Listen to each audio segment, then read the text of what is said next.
কল্পনা করো তুমি একা একটি গভীর জঙ্গলে ঘুরতে গেছো। তোমার কাছে আছে শুধু একটি ম্যাপ আর একটি কম্পাস, আর তুমি বের হলে তোমার গন্তব্যের উদ্দেশ্যে। কিন্তু কিছু দূর যেতেই তুমি হঠাৎ বুঝতে পারলে কেউ একজন তোমার পিছু নিয়েছে। পেছনে তাকাতেই দেখলে একজন লোক দাঁড়িয়ে আছে, তার হাতে একটি ক্রসবো। তুমি জানতে পারলে সেই মানুষটি একজন সিরিয়াল কিলার। তুমি ভাবলে তুমি এবার শেষ, কিন্তু সে তোমাকে বাঁচার একটা সুযোগ দিল।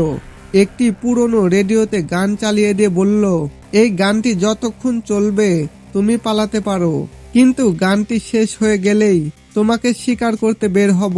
এই নির্জন বনের মধ্যে না আছে কোনো পালানোর পথ, না আছে সাহায্য পাওয়ার কোনো উপায়। যেদিকেই যাও চারিদিকে শুধু মৃত্যু ফাঁদ। এমন পরিস্থিতিতে তুমি কি করতে? বন্ধুরা, আজ আমি আপনাদের শোনাবো সম্প্রতি মুক্তিপ্রাপ্ত অ্যাপেক্স মুভির গল্প, যেখানে ঠিক এরকম ভাবেই বিপদে পড়ে যায় অ্যাডভেঞ্চার প্রেমী এক মেয়ে। নিরীহ এই মেয়েটি কি শেষ অবধি বের হতে পেরেছিল কি এই দুর্গম বন থেকে, নাকি এই অ্যাডভেঞ্চারটাই ছিল সবগুলো যেন এদেরকে চুম্বকের মতো নিজের দিকে টেনে নেয়। তাই তো এরা বারবার বের হয়ে পড়ে অ্যাডভেঞ্চারের লোভে। দুজনের মধ্যে অবশ্য সাশার আকর্ষণটা একটু বেশি। তো এমনই একটি ট্রিপে সাশা আর টমি পৌঁছে যায় নরওয়েতে। উদ্দেশ্য ট্রোল ওয়াল নামের এক বিখ্যাত আর ভয়ঙ্কর পাহাড় সামিট করা। কোনো টিমের সাথে তারা যায়নি, বরং দুজনে মিলে এক ছোট টিম। সারাদিন তারা ক্লাইম্বিং করে, আর রাত হলেই সেই খাড়া পাহাড়ের গায়ে হ্যাঙ্গিং টেন্ট লাগিয়ে ঘুমায়। দিনের পর দিন তারা এই টলওয়ালের সামিটের চেষ্টায় ছিল, কিন্তু যেদিন তাদের চূড়ায় পৌঁছানোর কথা সেই দিনই বিপত্তি বাধে। একটা পয়েন্টে গিয়ে সাশা কিছুতেই আগে যেতে পারছিল না। বারবার চেষ্টা করেও সেই পয়েন্টটা পার করতে পারছিল না। টমি তাকে বুঝিয়ে বলে আজকের মতো ক্ষান্ত দিতে, কালকে ধীরে সাস্তে সামিট করা যাবে, যেহেতু তারা চূড়ার বেশ কাছাকাছি পৌঁছে গেছে। কিন্তু সাশার জেদ চেপে বসেছিল, সে আজকেই সামিট করবে। এরই মধ্যে মেঘ ঘন হয়ে আসে, ঝড় ধেয়ে আসতে থাকে। বাধ্য হয়ে সেই দিন ক্লাইম্বিং বন্ধ করে তারা। রাতের বেলায় টেন্টের ভেতরে টমি সাশাকে আরো ধীরে ধীরে বোঝানোর চেষ্টা করে, বলে যে সাশা যেন সবকিছুতে এত তাড়াহুড়ো না করে, না হয় যে কোনো সময় অ্যাক্সিডেন্ট ঘটে যেতে পারে। টমি তাকে এক পুরনো প্রবাদ মনে করিয়ে দেয়, ভাগ্য ঠিক পাহাড়ের সাথে নেওয়া জিনিসের মতো, যতই সাথে রাখো না কেন এক সময় না এক সময় সেটা ফুরিয়ে যায়। এই বলে সে বের করে আনে নিজের লাকি কম্পাসটা, যেটা সব সময় সে সাথে রাখে।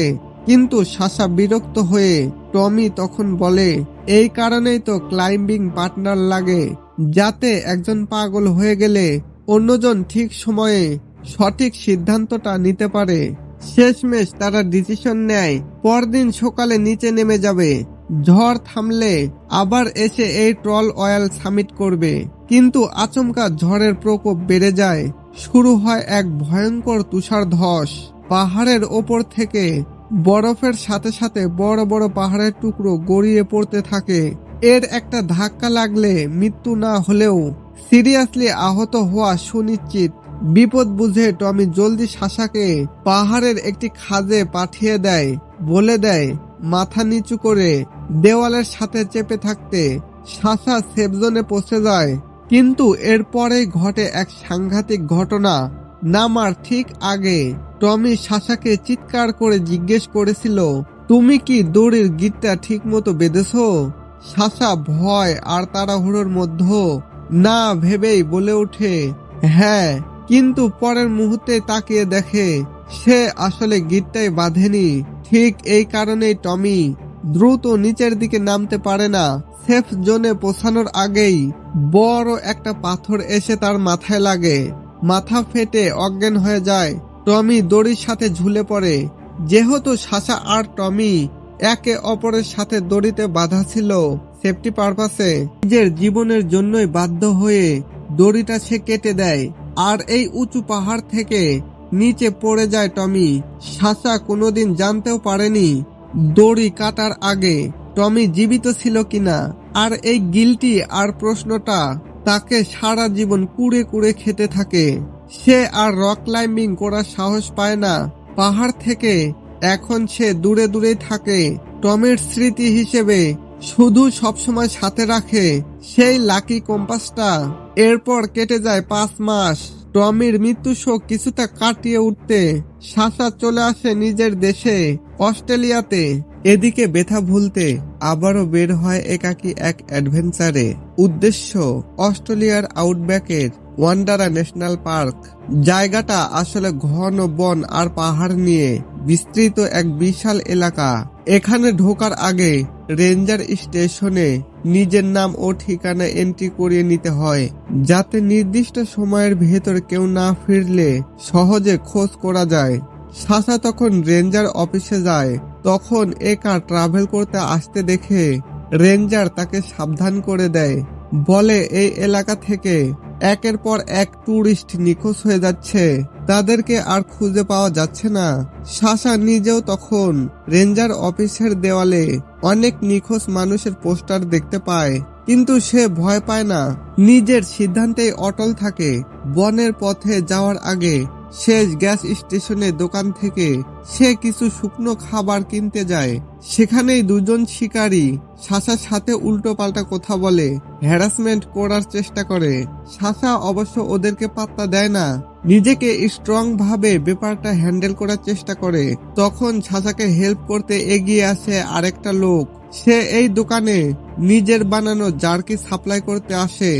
জার্কি হচ্ছে চর্বি সারা মাংস মশলা দিয়ে শুকিয়ে বানানো এক ধরনের খাবার, হাই প্রোটিন যুক্ত আর দীর্ঘ সময় সংরক্ষণ করা যায় বলে এটা ট্রাভেলারদের খুব ফেভারিট। লোকটার নাম বেন, তার ব্র্যান্ডের নাম জেনোস। সাশা তাকে ধন্যবাদ জানায়। কৃতজ্ঞতা থেকেই দোকান থেকে কয়েক প্যাকেট জার্কিও কিনে নেয়। গাড়িতে এসে বসার পর সাশা দেখে তার জিপিএস কাজ করছে না। তখন সে টমের কম্পাস আর ম্যাপ দেখে দিক বোঝার ট্রাই করে। তার টার্গেট হচ্ছে গ্র্যান্ড লাইন ন্যারো নামের এক জায়গায় যাওয়া। কোন রাস্তায় যাবে সেটা বুঝে উঠতে পারছিল না। তখনই তার গাড়ির পাশে এসে দাঁড়ায় বেনের গাড়ি। ওদের উগ্র কথাবার্তা আর এমন নির্জন জায়গা ওদের সাথে একা থাকতে অসহায় ফিল করছিল। বিপদ এড়াতে দ্রুত সব জিনিসপত্র গাড়িতে ঢুকিয়ে নিজেও ড্রাইভিং সিটে উঠে বসে। দরজাটা লক করে জানালার কাজ তুলে দেয়। শিকারীদের একজন এসে কাজ ধাক্কাও দেয়, বের হতে বলে, কিন্তু সাশা কোনো রেসপন্স না করায় লোকটা চলে যায়।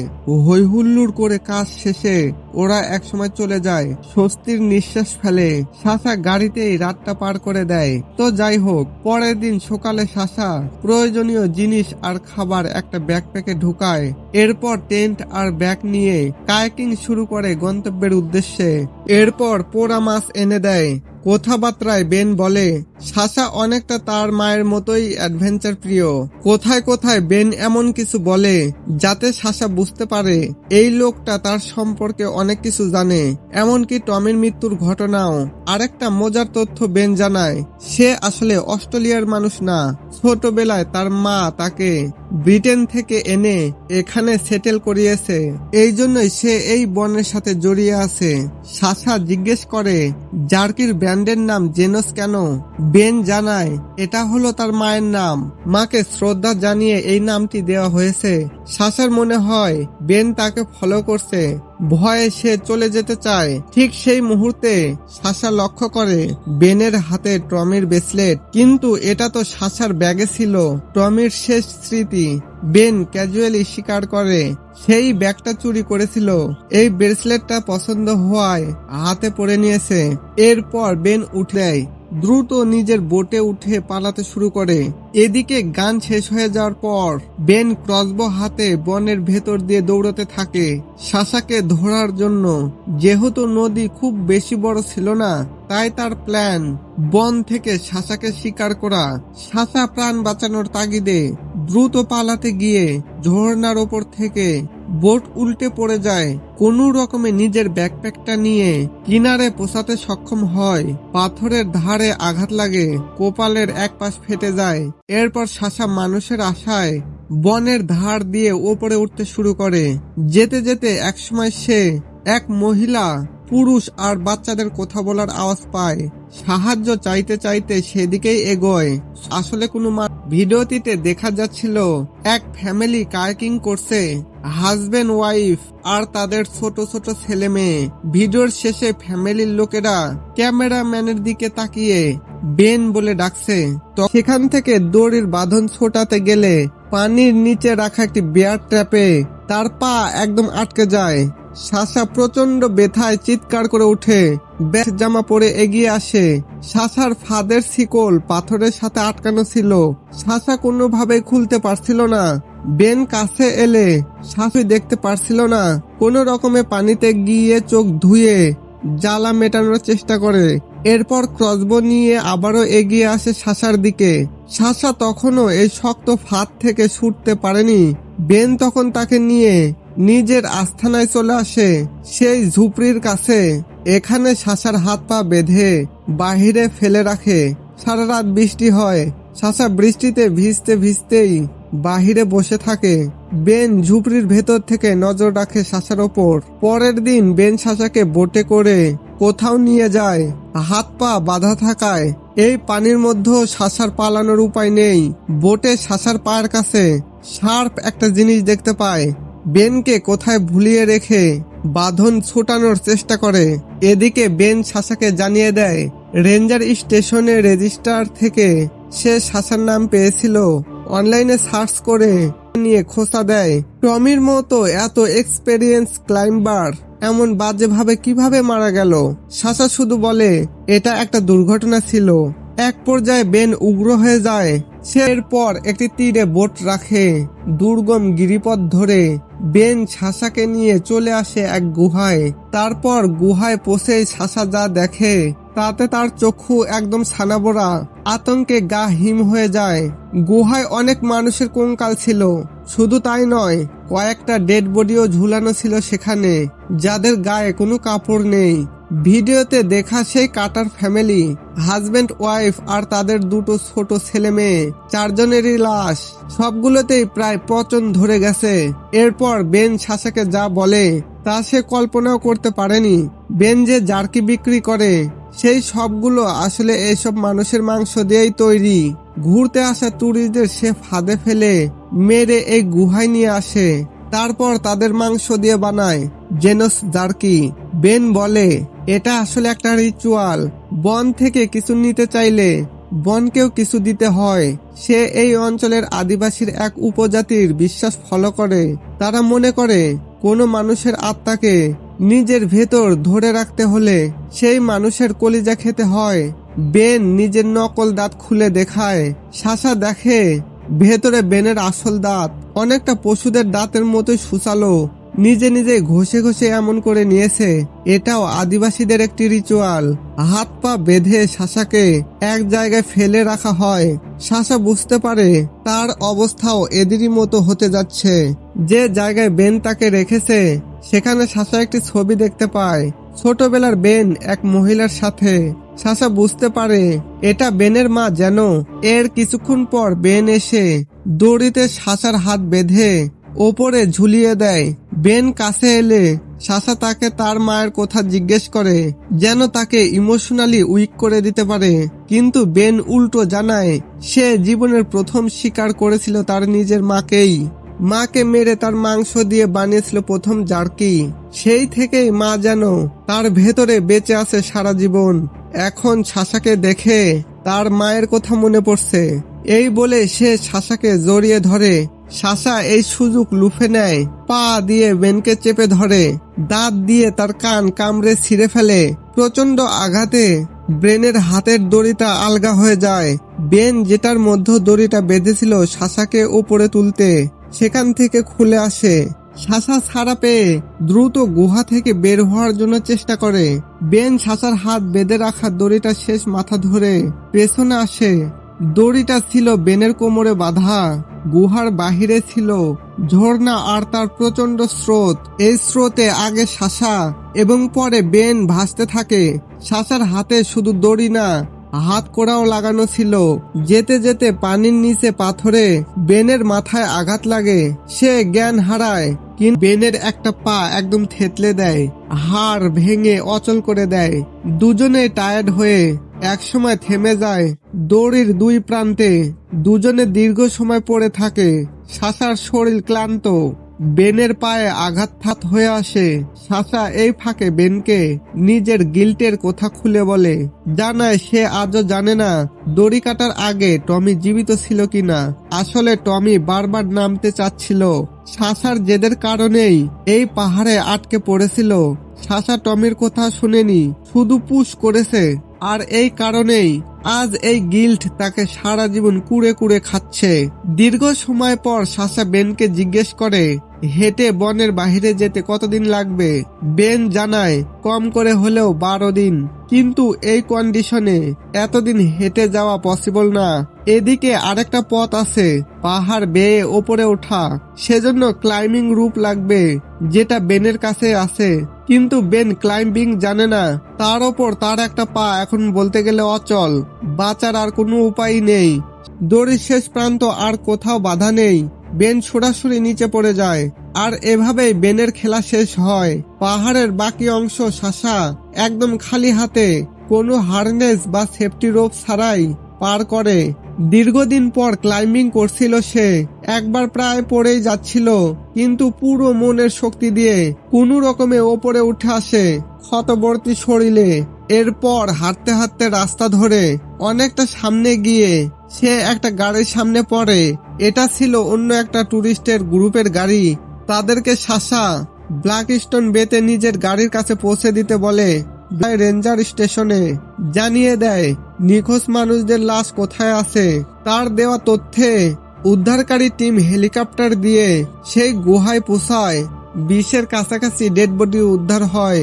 অনেকগুলোতে পচন ধরে গেছে। ডেড বডিগুলো ডিএনএ টেস্টের জন্য পাঠানো হয়। ধারণা করা হয় নিখোঁজ সব টুরিস্টের লাশই এই গুহায় ছিল। ব্যাপারটা নিউজে ফলো করে প্রচার হয়। এই ভয়ঙ্কর ঘটনার পরেও সাশা নিজের অ্যাডভেঞ্চার জীবন বাদ দেয় না। শেষমেশ সমুদ্রের ধারে এসে দাঁড়ায়। হাতে টমির লাকি কম্পাসটা অনেকক্ষণ ধরে রাখে সেটা। তারপর সমুদ্রের জলে ছুড়ে দেয় অতীতের সব পিছুটান, গিল্ট। যে প্রশ্নের উত্তর সে কোনোদিন পাবে না, সবকিছু একসাথে বিসর্জন দিয়ে দেয়। এখান থেকেই শুরু হয় সাশার নতুন জীবন। বন্ধুরা, বিপদে পড়ে দেওয়ালে পিঠ থেকে গেলে মানুষ কিভাবে পরিবর্তন হয়ে যায়, সাশা যেন আমাদেরকে সেটাই দেখিয়েছে। সাশার মতো একটা নিরীহ মানুষও মৃত্যুর প্রবলে পড়ে হিংস্র হয়ে উঠেছিল শুধু বাঁচার জন্য। ফিরে এসেছিল তার ভেতরে বেঁচে থাকা পশুটা। আসলে এটাই করা উচিত। পরিবেশের সাথে খাপ খাইয়ে বেঁচে থাকার প্রয়াসটাই তো মানুষের ধর্ম। গল্পটা যদি ভালো লেগে থাকে আর এমন মাইন্ড ব্লোয়িং মুভি বাংলাতে দেখতে সাবস্ক্রাইব করো।